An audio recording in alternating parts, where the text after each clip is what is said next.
Aujourd'hui, nous allons corriger l'exercice portant sur la relation entre cause et conséquence. Vous avez sous les yeux les 6 phrases sur lesquelles vous deviez travailler et vraisemblablement vous les avez prises une par une, non seulement pour remplir les crochets, mais ensuite pour proposer de nouvelles phrases, soit utilisant une proposition subordonnée conjonctive exprimant la cause, soit en utilisant une proposition subordonnée conjonctive exprimant la conséquence. Nous allons travailler un petit peu différemment, mais vous saurez récupérer les informations sur votre cahier. Nous allons d'abord remplir les crochets et ensuite je vous montrerai les solutions que je propose. La première phrase, c'est « Il pleut, les passants ouvrent leur parapluie ». Vous remarquez que la première proposition, « Il pleut », est l'origine, l'explication du fait que les passants ouvrent leur parapluie. Et donc là, vous notez qu'il s'agit de la cause, et donc logiquement, le résultat de cette pluie, ou la conséquence de cette pluie, c'est que les passants ouvrent leur parapluie.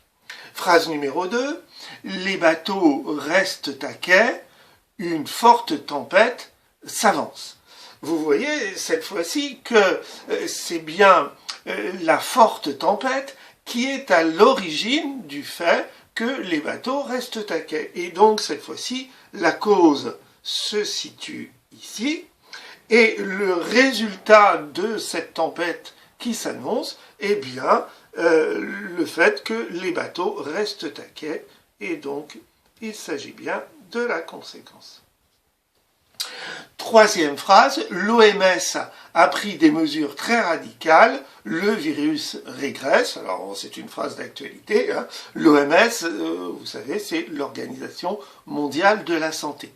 Alors, vous voyez que c'est bien grâce aux mesures radicales prises par l'OMS, c'est-à-dire que l'OMS, à travers ces mesures très radicales, est à l'origine du phénomène que nous espérons tous, c'est-à-dire que le virus régresse. Et donc, cette première partie est bien la cause du phénomène, et donc, grâce à ces mesures radicales, eh bien, le résultat est que le virus régresse, et il s'agit donc de la conséquence. Dans la phrase numéro 4, ils ont accompli un bel effort, leur réussite est méritée. Vous voyez que l'explication de la réussite est dans l'effort qu'ils ont accompli, et donc c'est ce que je vous pousse à faire depuis un certain nombre de semaines. Ils ont accompli un bel effort, et donc bien la cause de leur réussite, l'origine de leur réussite, et donc vous notez cause de ce côté-là, et le résultat, effectivement, de cet effort est cette réussite qui est la conséquence. Dans la phrase numéro 5, les criquets ont dévoré les récoltes, la ressource est épuisée. Vous voyez que la cause de la catastrophe est dans les criquets, et donc c'est bien l'origine de cette catastrophe. Et le résultat est que la ressource agricole a disparu, et donc c'est bien la conséquence. Enfin, la phrase numéro 6, les deux fractions ont le même dénominateur. On peut additionner ces deux fractions. Là, vous voyez que j'ai pris un exemple mathématique pour terminer, pourquoi pas. Et donc, dans cet exemple, eh bien, le fait qu'on puisse additionner ces deux fractions vient du fait, a pour explication, a pour origine, que ces deux fractions ont le même dénominateur, et donc il s'agit bien de la cause, et le résultat de ces deux fractions ayant le même dénominateur est la possibilité de les additionner, et donc c'est la conséquence. Alors, hein, donc, vraisemblablement, vous avez fait phrase par phrase, et puis ensuite, vous avez travaillé sur la réalisation de ces phrases. Je prends le premier exemple que je vous rappelle. Il pleut, les passants ouvrent leur parapluie.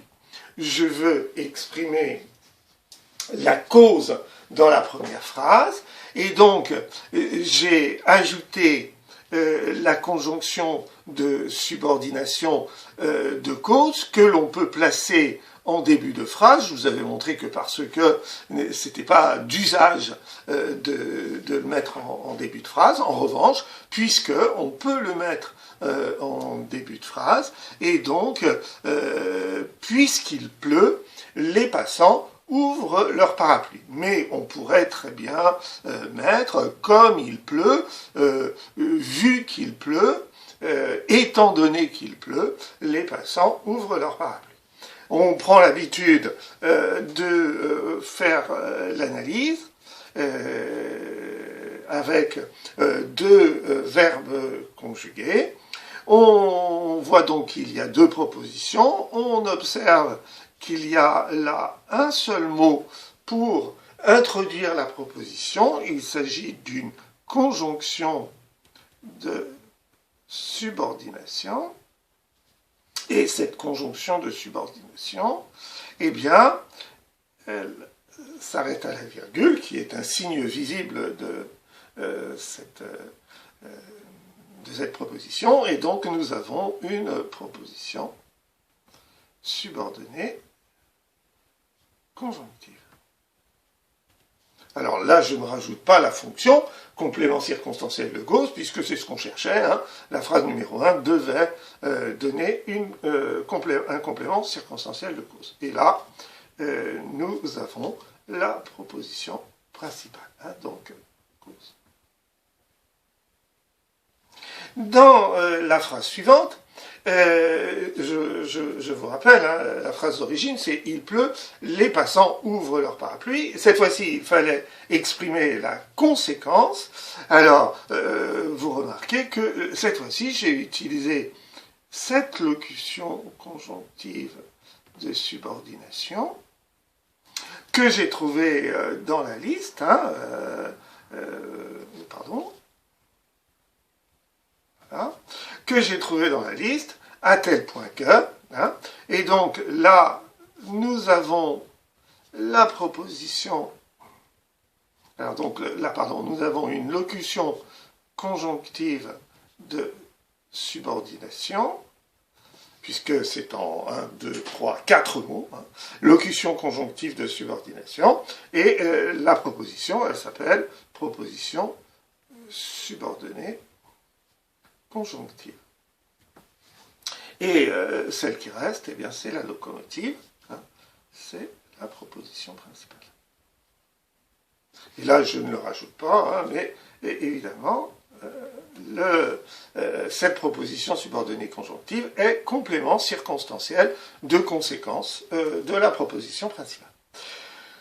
L'exemple numéro 2, était « Les bateaux restent à quai, une forte tempête s'annonce ».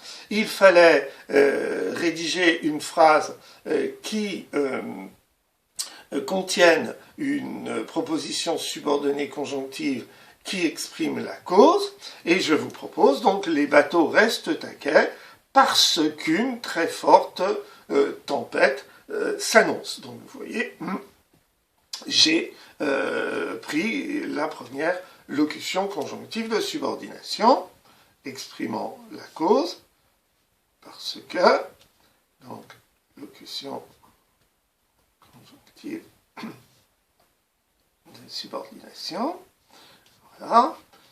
Pardon, je n'ai pas fait les choses dans l'ordre, excusez-moi.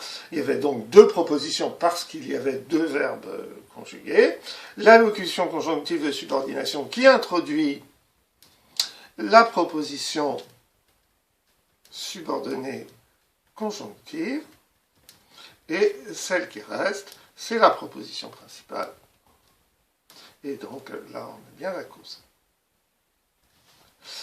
La phrase maintenant qui exprime la conséquence, vous voyez que dans la phrase d'origine, vous aviez une très forte tempête s'annonce, et donc pour valoriser ça dans la proposition subordonnée conjonctive de conséquence, eh bien, j'ai utilisé les formules qui se trouvent là, c'est-à-dire de remplacer très forte par une intensification grâce à l'adverbe si. Alors, on note les verbes conjugués. On a remis dans l'ordre la proposition, puisque dans la conséquence, la proposition principale est placée devant. On s'aperçoit qu'il y a la conjonction de subordination,